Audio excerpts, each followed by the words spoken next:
Assalamualaikum warahmatullahi wabarakatuh. Kali ini kita akan membahas tentang pengenalan embedded system.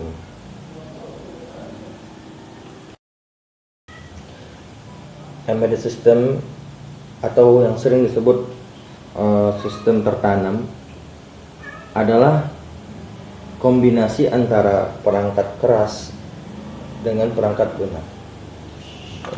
Jadi kita punya hardware dan software gitu, dalam suatu perangkat. Contohnya komputer mobil, ya di mobil zaman sekarang ini kan punya sistem komputernya. Nah di situ ada hardwarenya, ada juga software yang mengatur bagaimana keluarnya bensin misalkan. Atau contoh lain drone itu suatu benda yang di sana ada hardwarenya. Hardwarenya apa ya, yang kita bisa pegang tadi ya, perangkat kerasnya, mulai bodinya, dinamonya, balingnya itu perangkat kerasnya. Perangkat lunaknya apa? Aplikasi untuk menghubungkan perangkat tadi. Nah ini disebut dengan sistem tertanam, embedded system.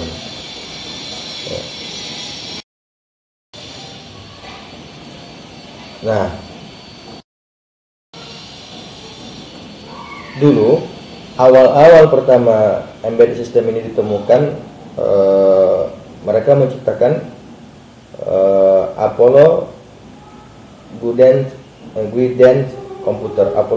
Computer yang dikembangkan oleh Charles Straub-Draper di Lab Instrumentasi MIT. Nah ini bentuk-bentuk embedded Apollo sistemnya, embedded system, yakni Apollo Guidance Computer. Jadi ini yang di sebelah kan kita ini bentuk yang masih belum menggunakan digital, sementara yang sebelah kiri kita belum menggunakan digital, yang sebelah kanan sudah menggunakan digital.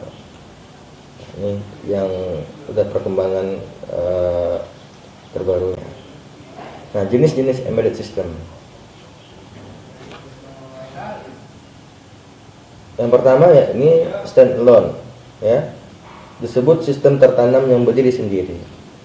Kemudian real time, sebagai sistem yang memberikan waktu output yang diperlukan dalam waktu tertentu gitu.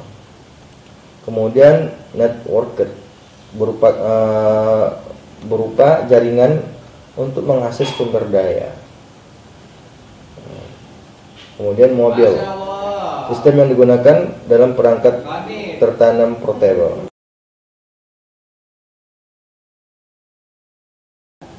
Nah, komponen-komponen embedded itu terdiri dari dua.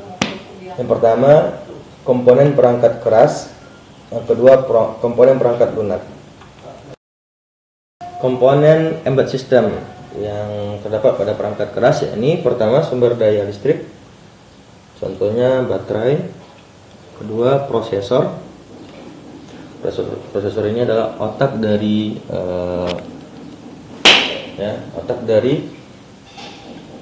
perangkat tersebut, ya, yang menginstruksikan nanti komponen untuk bekerja. Ya, seperti komputer ada namanya Intel dan semacamnya. Kemudian memori ini adalah penyimpanan instruksi. Ketika kita membuat instruksi berupa coding, kita simpan ke memori sehingga nanti memori akan menyampaikan ke prosesor. Kemudian timer dan counter. Timer dan counter ini merupakan delay, waktu penundaan agar bisa berjalannya perangkat tersebut. Contohnya lampu LED yang berkedip-kedip secara otomatis, ya. Kemudian port komunikasi. Nah, port komunikasi ini seperti yang gambar terakhir itu untuk digunakan untuk komunikasi dari yang menciptakan ke dalam perangkat tersebut melalui port komunikasi berupa bahasa pemrograman. Kemudian output input device, ya, masukan dan keluaran untuk berinteraksi dengan embedded system. Yang terakhir sirkuit khusus aplikasi. Nah,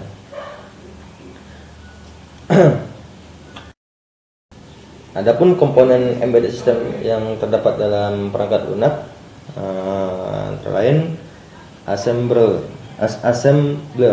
ya, adalah sebuah program untuk menerjemahkan bahasa rakitan. Kemudian emulator adalah perangkat keras atau perangkat lunak yang memiliki fungsi mirip dengan sistem target. Jadi emulator ini disebut replika dari sistem target yang digunakan untuk debugging kode dan masalah. Ya, kemudian debugger ini terkadang dalam pembuatan program kita mendapatkan hasil atau output diharapkan karena kesalahan atau bug, ya. Ada alat tertentu yang khusus digunakan untuk proses debugging, ya.